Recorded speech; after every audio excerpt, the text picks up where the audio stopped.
And I've had the privilege of just sharing, I think over the past 5 years, just some of the little snippets. I mean, the topic is so big. Like, I could talk on this for a few hours. And so I have to kind of limit myself of like, okay, what am I going to share about our country this year and how the church intersects with that? And we would not be here in this building right now if it weren't for God and his foundation of our country. So there's just a lot to reflect upon. And so, you know, it's no small feat for our country to make it to the milestone that it has today. It's not normal. I mean, we are governed by our original founding documents, and that is just different than anybody else. It is truly a miracle of God, and no other country has just persevered with their original founding documents. I mean, our government, to change things, it is a slow and steady process, and that's a good thing. It is a very good thing because that has created the stability, the checks and the balances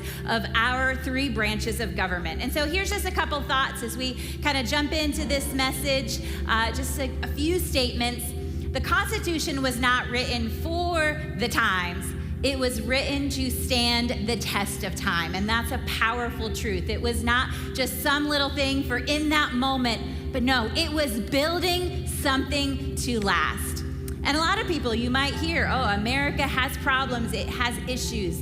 America, sure, just like each and every one of us, America has mistakes, but America is not a mistake. Our foundation is on God and the Bible, and so that means our history is really good.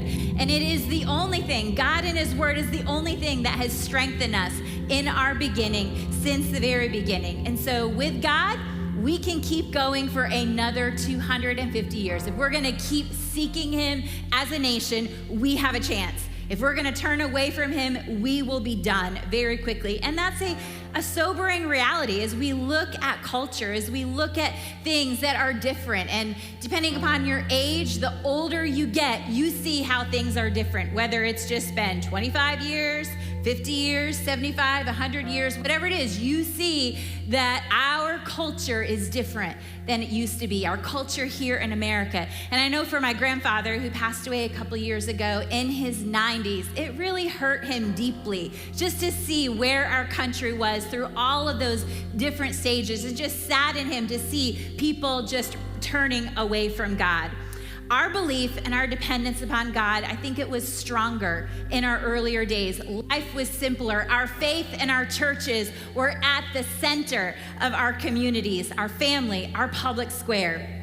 And so we're just in the midst of mission drift, right? Mission drift from our original founding, that slippery slope of just turning away.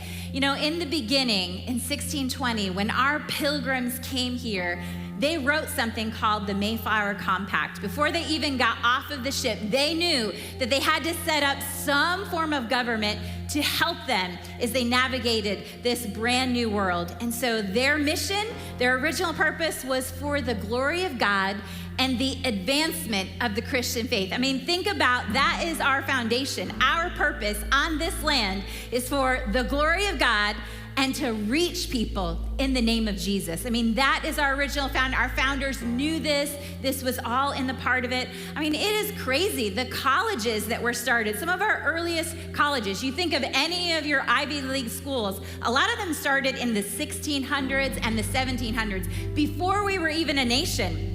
And their mission was to train pastors and missionaries to these Native Americans. I mean, it's crazy. If you go back and read some of their original mission statements, it was all about God and their faith. You know, Psalm 33, my husband shared this little snippet. I have a bigger part of this passage that I want to share with you. And it says, the Lord frustrates the plans of the nations, and he thwarts all of their schemes. You know, those would be evil things that they want to do. God's ultimately in charge. But the Lord's plans, they stand firm forever. His intentions can never be shaken. What joy for the nation whose God is the Lord, whose people he has chosen as his inheritance.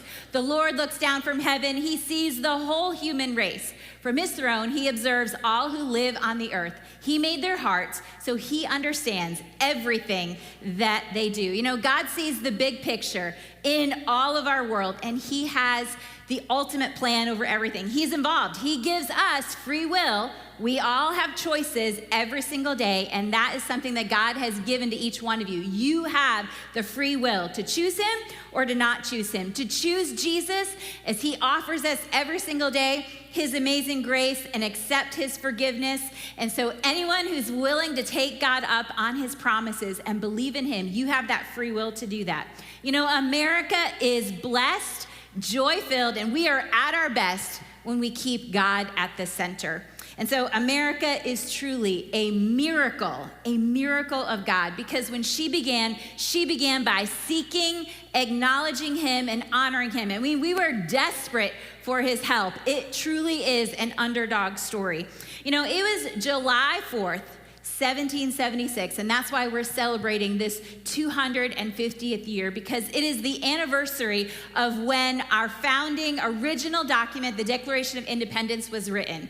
And so it was a very similar week to what you and I experienced. And I know it's a little swampy in here, but I'm so thankful that we did not live in 1776, where they were in Philadelphia. I mean, think about it. It was swampy, 90 degrees. And they're dressed in what? Wool, they're long layers. I'm sure they didn't have deodorant. I'm sure that they definitely didn't have the air conditioning. I mean, here they are. Think about the smells in that room. They weren't dressed in their jorts and their tank tops, you know, as these 56 men gathered. And if you've never been to Independence Hall in Philadelphia, I highly encourage you to go. It has to be on your bucket list, because when you interact in these places and you can go into the actual rooms where all of these things happen, you can see them. It doesn't cost you anything. You have to just get there and get a free ticket. But you need to go see some of these places and all the little things that are written. You will see our biblical foundation in those places. They might try to hide it. They might try to cover it up, but it is there if you put your eyes on it. And so it is in this place that these men gathered, and they knew that they were committing treason. And this is not metaphorical treason. No, they were committing themselves to death by signing their name on this document. And Benjamin Franklin, he's the oldest one at the room at the time. He's 70. He looks around and he says, "We must all hang together, or assuredly we will hang separately." And so one by one, they came forward and they signed their names. And John Hancock, of course, is famous for signing his name the largest. And he's like, King George is going to be able to see my name without his spectacles on, and there will be a double reward bounty on my head for anyone who captures me. So each signature was final. They had condemned themselves. There was no negotiations, no compromise, no going back. And so many of them, they'd already lost everything. They'd already given up so much. I mean, some of them were selling land. It is said that Benjamin Franklin even had a private diamond collection. He sold that. I mean, these guys were all in. And why did they do that? Because they needed to fund this new emerging government. I don't know how many of you would sell some of your personal things and give extra to help your country, but that's what they did. They believed in something bigger than themselves, and this idea was simply America. And so on this 250th birthday, we just ask ourselves, what did these men understand that we ourselves maybe have forgotten, or maybe we've never really understood? That freedom isn't free. It demands sacrifice. It demands commitment. It demands that we are actively willing to defend it, not just passively inherit it, like many of us have done. America's greatness, it's not found in its military strength or its economic power, but it is in this revolutionary idea that human rights come from God, not government. They weren't just fighting for independence. They were fighting for an idea that was so revolutionary at their time that everybody thought they were insane. And so today, in this little message, again, I have so much that I could share. I can only pull out a few things, but you can go back and watch past messages where I've kind of done a big drive-through of all of our history. There's so many good stories of our country. We're gonna look at 3 foundational pillars that has made America unique in all of history. And it can be described as what's called the American Trinity. And so these are what is needed to hold up our way of life and see it continue, that we've had it for the past 250 years, and we need it to continue for another 250. And so it is different than any other nation. And so if we preserve these things, we can continue. And I don't know if you have any change on you, or I have a quarter, I have a $50. Probably not even many of you are like, what is that piece of money? That's a $50. And then this is a quarter. But these three pillars that are a part of the American Trinity are on every single one of our coins. Now, the problem is we are going to more of a cashless society, right? And we all are doing it. Like, it's just a part of the natural progression of our modern way. I mean, our kids less and less, and we ourselves less and less, or what? We're not feeling the money. We're not feeling, as Dave Ramsey teaches, we're not feeling that hard transaction of handing over those Ben Franklins or those George Washingtons or whatever it is that have all of those symbols of our country are on them, and they are so purposeful. And so as we go to this cashless society, that's one way where we're just not faced with these symbols every single day. Maybe you have your quarter in your car for when you go to Aldi, or maybe you are like me and you like to pay with cash. I actually prefer it because, we whip out our plastic, we whip out our Apple Pay, whip out our Venmo, whatever it is, but then we still have to kind of account for it later. Like, if I just take care of it with my cash, then I don't have to deal with it later. Like, I don't have some bill hanging out for me later on. So I will be that little old lady. Sometimes you're gonna be behind me in line, and I'm gonna be counting out my money, and I'm gonna be counting out my change to make sure that I have that exact amount. That's something that I prefer. But so there is that little danger, because these three things, you can go home, you can pull those coins out of your pocket, and you can see what these three parts of the American Trinity are. And the first one is this: e pluribus unum, which is a Latin phrase which simply means out of many, one. Out of many, one. It's on all of our coins. This is an American promise. America is full of different people, different backgrounds, different religions, different ethnicities, different interests, different abilities, different walks of life, right? We are 50 different states. But in spite of all of these differences, we unite under shared principles of our American values. History will show us how nations were built. Like, if you were German, you lived in Germany. If you were Catholic, maybe you lived in Spain.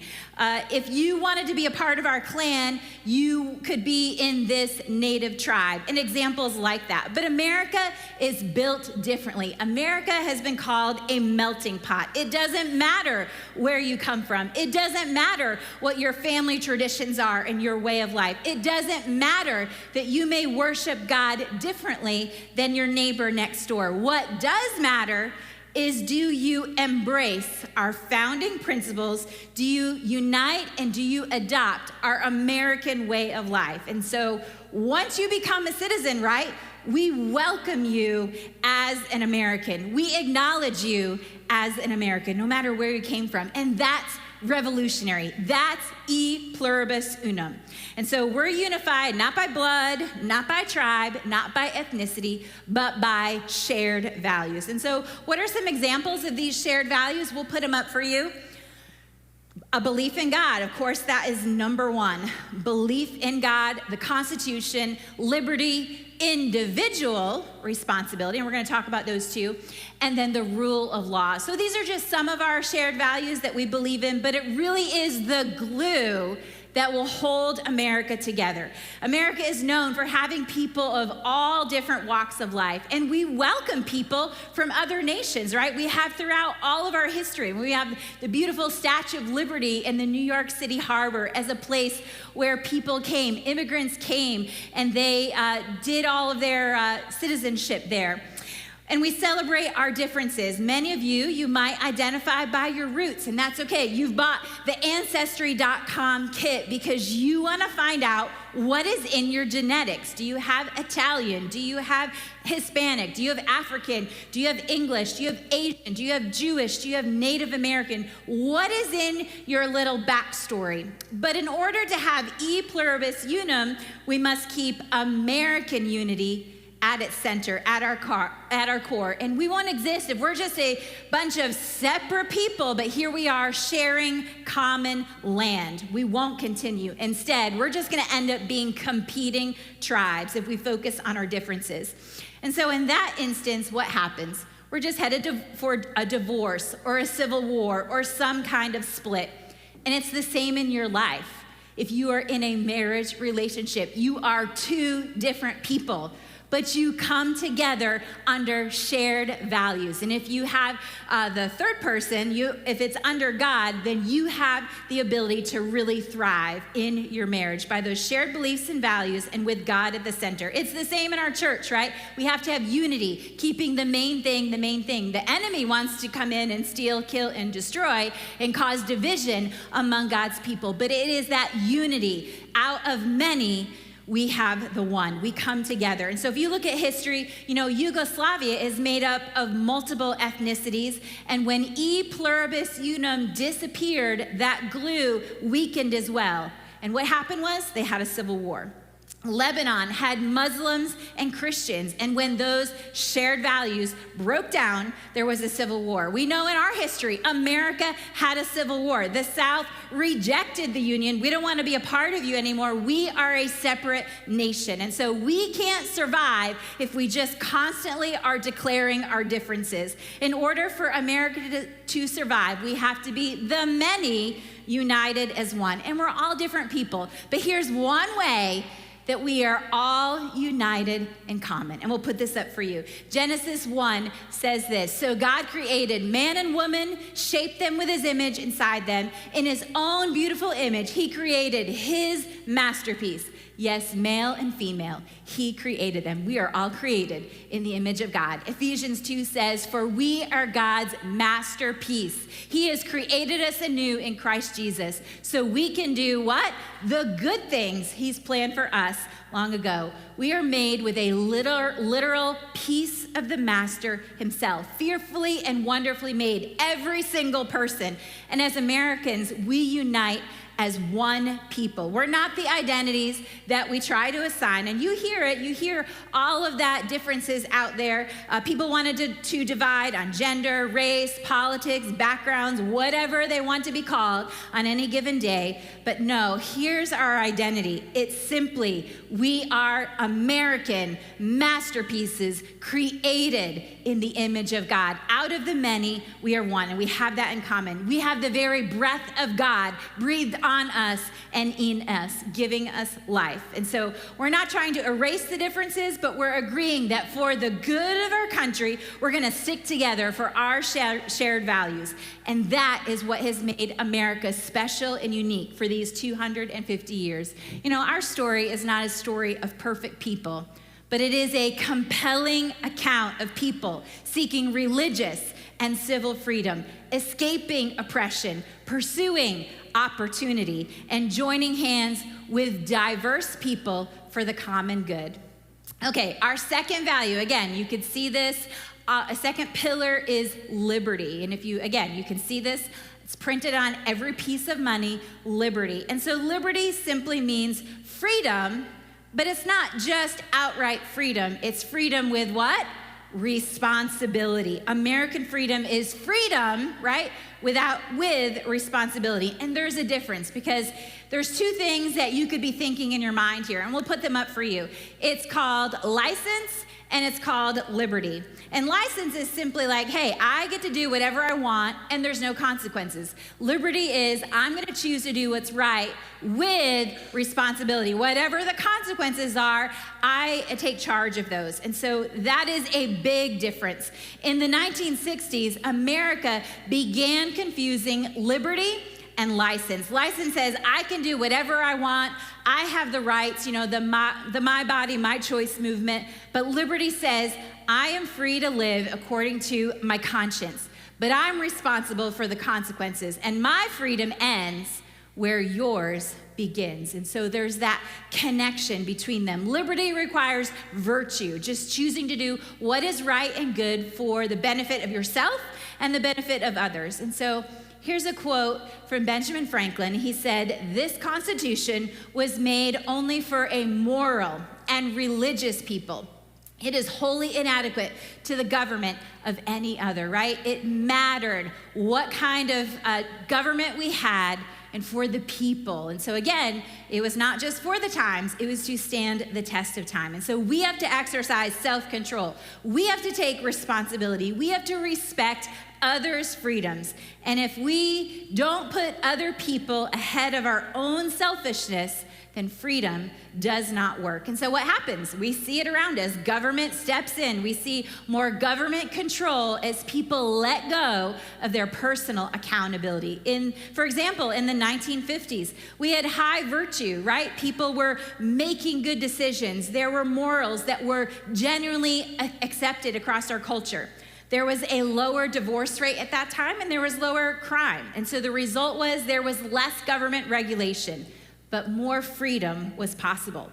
In this decade, the 2020s, we have lower virtue. We have people making worse decisions. We have higher crime, and we have a breakdown of the family. And so what happens is we have more government regulation and less freedom. And so if we won't restrain ourselves, government will step in. And we know government can only do so much where it becomes ineffective. I mean, you hear stories every day of people who have done horrible crimes and then they get a very light sentence for those things. In order to have freedom, we must have a moral center, a right way of living. And so what did we say? God calls us in Ephesians 2:10, we are a masterpiece created by God to do good, not evil. And so it all starts with a relationship with God through Jesus and his grace. And it's getting to that root, right? That inner part of our soul and our spirit, believing on Jesus. And then that changes the fruit. And that just not only impacts us, but it impacts our community and our country and our world around us. And so that's why we exist as a church. We exist to help people embrace God's grace so they can experience the faith, hope, and love of Jesus. And we have the freedom to teach the Bible here every single week because of our liberty, our freedom with responsibility. A third example is just free speech. When we use free speech responsibly, right? It's good to debate, to persuade, to inform, to have open and honest conversations. That's a good, healthy thing. And when we do that, government leaves it alone and free speech flourishes. But as we use free speech irresponsibly to divide, to cause chaos, to speak lies, to deceive, to slander, and all those things, then what happens? Government steps in, they want to regulate it. Big tech steps in, they want to censor it, and freedom of speech is under attack. We'll put this up for you. America was designed for this brilliant balance. We have maximum freedom. Maybe you want to take a picture of this. Maximum responsibility is liberty, right? We have freedom, but we also have responsibility. They go together. And so when we have these out of whack, it leads to chaos and it leads to tyranny. And so we've been sliding towards this. Again, with America, as in anything, you can have mission drift from our original founding. And that's what we're seeing. It's just simple mission drift. It's getting back in alignment with God at the center. You know, liberty means that you get to choose your own adventure in life. You get a voice to speak up for God's principles, which is the truth, not a truth. You follow the rules that are designed to help everyone, to protect everyone, and you lead by example. You work hard and you make a difference with what God has given to you, your time, your talent, your treasure that he has given. When you think for yourself, you're not just going along with the cultural Kool-Aid of the times. We have hundreds of ways that we can learn right now. With technology, we can use technology to our advantage, and we can learn from a biblical worldview quickly and easily. And you know what? We can easily change things. We can make our world better. In fact, at our founding, it was only 14% of the people at the time in which our country was being founded that were involved in the founding of America. It was a small group of people. It's a story of a small, courageous few that were trusting God in this ultimate underdog story. The small group of mostly part-time fighters won their freedom for the entire country, and they shifted the culture of our day in a new and better direction. And so just to kind of summarize, liberty is this. We'll put it for you. You're free, you govern yourself, and you act responsibly. And so, yeah, we all love to say freedom and liberty and say those things, but we also have our personal accountability as well to us and to others that are around us. So here's some verses because liberty truly is God's idea. And so we're just going to run through these quickly. And my husband shared a couple of these. Galatians 5, at last we have freedom, for Christ has set us free. We must always cherish this truth firmly and refuse to go back into the bondage of our past. The next one is from John 8. Jesus said to the people who believed in him, you are truly my disciples if you remain faithful to my teachings, and you will know the truth. And the truth, God's truth, will always set you free. And 2 Corinthians 3:17 says, now the Lord is the Spirit. And where the Spirit of the Lord is, there is liberty. There is freedom with responsibility. And so it is God's idea. It's one of our pillars of the American Trinity that makes America strong, special, and stable. Okay, our third point, and again, if you have your coin out, you would see this.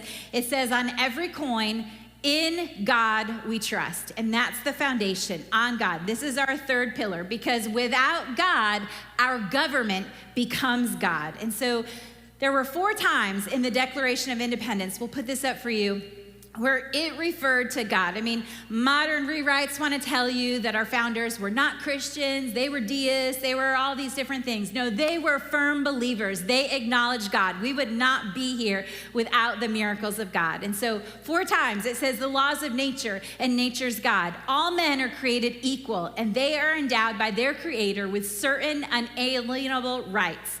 Appealing to the supreme judge of the world, firm reliance on the protection of divine providence. I mean, 4 times they were acknowledging God. And so they varied in how they worshiped God, but they all did believe in God. And they believed that our rights came from God and not government. And so this was radically different than any other nation. And even throughout our history, I mean, we see the example of the Soviet Union over the last century. They removed God from their history, and they say the states now grant rights. And so that has just caused devastation as millions of people have died under their government. And so without God as the ultimate authority, the government becomes the authority, and that becomes tyranny. That means you have a dictator. Nazi Germany rejected God, and Hitler and the state. And we know the story of the millions of Jews that were murdered during the Holocaust. And there was no foundation there to reject the lies, and the lies captured the hearts of the people.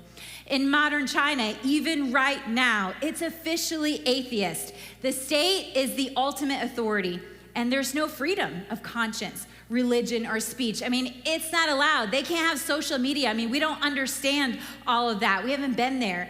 It's complete state control. And so America is truly a contrast.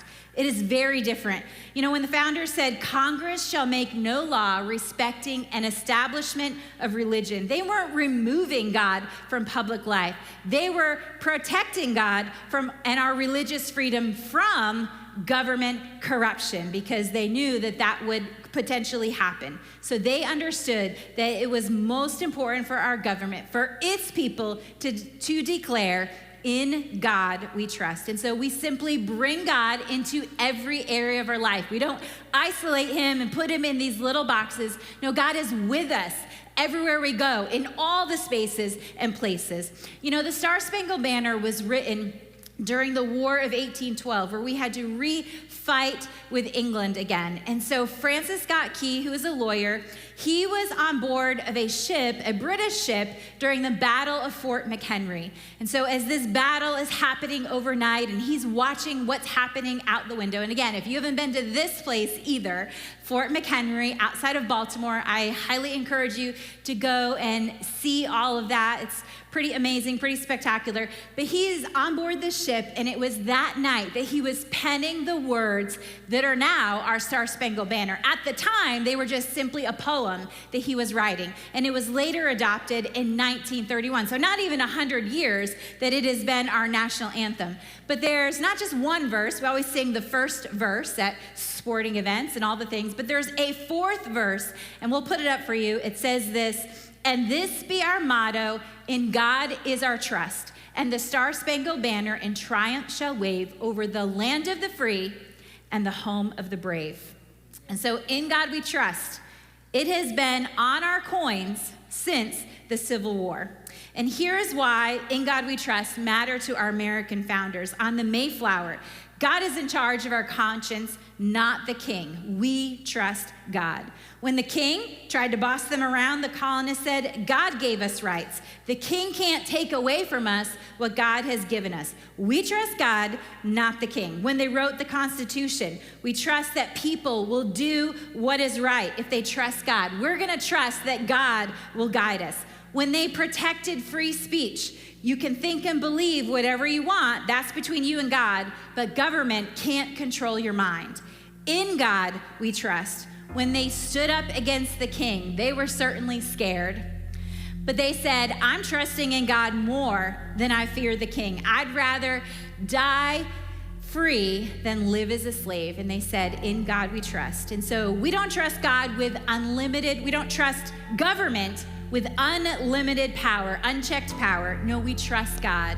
And so that's why we have limited government. We trust God, not power. And that means in God we trust. We see these words on our money, in our courthouses, in our government places, and we might not truly think about the gravity of these words. I hope that you look at some coins this week. I hope that you look at these things that have these phrases, because they're a part of our American pillars. They're not just words, empty words. They're full of hope and promise. They're big words, because to our founders, they were everything. It was the reason that they dared rebel against the king. It was the reason that they created limited government, because people are going to take responsibility. It was the reason they protected rights. It was the reason they risked everything. They believed in the idea that self-government could work. And In God We Trust has a value since our beginning. Almost all of our founders, and even at the discovery of America, they believed in God. They preferred Christians leading in our public spaces. And if you go back, and even our own state, Pennsylvania, in our first Pennsylvania state constitution, you will find the words that it says they preferred Christians to lead in our government places. We knew that it was necessary to include God in that founding. We would not be here without the literal miracles and acts of God. The prayers, the dependence upon His word, the fasting, all the things is the foundation of our faith. You know, the University of Houston, they did a study. They took a collection of 15,000 different documents from our founding, and they concluded that 34% of these writings were from the Bible itself. It's literal words. I mean, 1/3. So don't tell me that we are not a Christian nation. No, we are a Christian nation founded on God's, and our founders believed in it. We're a nation of In God We Trust. We're a nation of E pluribus unum, out of many, one. We are a nation of liberty, freedom plus responsibility. That is the American Trinity. That is who we are, like it or not, and that is why we have lasted 250 years. And we do have a say of what will happen from here. Are we going to pass these values on? I love this verse. It's always a challenge and a reminder to me, and it's one of the reasons why we do what we do with our next generation in our kidland. It says this in Psalm 78. We will not hide these truths from our children. No, we're going to keep them at the forefront. We're going to tell. We have to transfer this to the next generation about the glorious deeds of the Lord, about His power and His mighty wonders. And that's our biblical truth and our American truth as well. We're not going to separate them because they are connected. You know, Abraham Lincoln, he was in the midst of the Civil War. And so he had a day in which they did this very often. They called a day of prayer and fasting. And so here's some of his words that were recorded about 160 years ago. And this is truth for us today. It says, "But we have forgotten God. We have forgotten the gracious hand which preserved us in peace and multiplied and enriched and strengthened us. And we have vainly imagined in the deceitfulness of our hearts that all these blessings were produced by some superior wisdom and virtue. of our own. Intoxicated with unbroken success, we have become too self-sufficient to feel the necessity of redeeming and preserving grace, too proud to pray to the God that made us. And so it was a reminder in this moment. Things are crazy right now. There's a war that's raging, and we feel it in our time of all the differences, of all of the divides. We cannot forget God. We cannot be too proud to pray and to seek him and to show up at our churches and to be a part of our community. And as we begin this new year of our country, we've made it to 250 and we're starting 251. We have to continue to trust and seek God. And so in closing, 2 Chronicles reminds us of the path to connecting with God and seeing a change in our world. And it says this: if my people, right? Are you God's people? Thus in this room, we're God's people. If my people, God's people, who are called by my name, will simply what? Humble before God. Humble themselves, pray, seek my face, and turn, right? Turning from our wicked ways, that personal responsibility. Then we have a then, right? THEN, four-letter word, then, right? We have God's grace is his part. Our faith is our part. We have a part. Then I will hear from heaven, and I will forgive their sin, and I will heal their land. And so this is the direction for us every single day, seeking him. You know, there is this faith residue upon our country from our founding, but it won't stay there forever. We have this residue of this beginning. We've had different awakenings, different revivals, different things that are happening, but we have a part in our day and in our time. What are we going to do? What are we going to pass on to the next generation? And so our part is just that everyday personal faith rooted in God and his word and taking it with us to all of our public places and spaces. What are we doing in the quiet moments?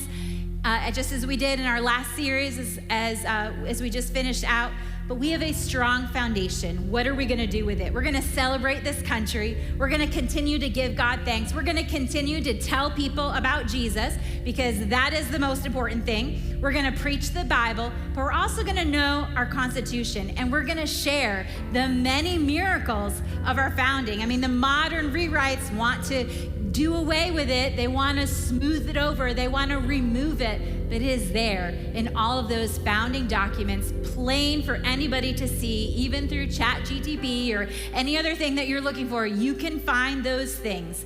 We're not going to turn away, and we're not going to extinguish that light of hope on our watch. Let's lead with influence, that we can help America go forward towards the next 250 years by God's amazing grace and miracles today. We're believing, we're trusting him. And so will you just stand with me? I'm gonna pray and I'm gonna close. And we're just gonna pray and take a moment and thank God and continue to pray for our country. God, we come to you. We thank you for this great nation. We know that we would not be here without your miracles, without your hand, because of Jesus and his grace. And so we know our founders and those that discovered this great land, they believed in you. They had a personal faith. And that has been transferred to each and every one of us. No matter where we've come from, no matter what background that we have, we unite together and we pray for our country. We say, God bless America. And then we also turn and look at ourselves and we say, America, we've got to bless God. We've got to make you our center and our focus. And so I just pray over every person here today as we celebrate our country. I just pray that they will realize that this place is something super special. I pray that they will continue to press into you, press into your word, press into your church. We know that this is the way forward. And so we're going to humble ourselves. We're going to continue to seek you. We're going to turn with our personal responsibility as we believe in you and continue to embrace your grace. God, I pray a blessing over our government leaders. I pray over our country that this would be a turning point, that we will turn towards you. We just thank you. Thank you for this great nation. And we pray a blessing over each one that's here today, just receiving this message of truth. In Jesus' name we pray.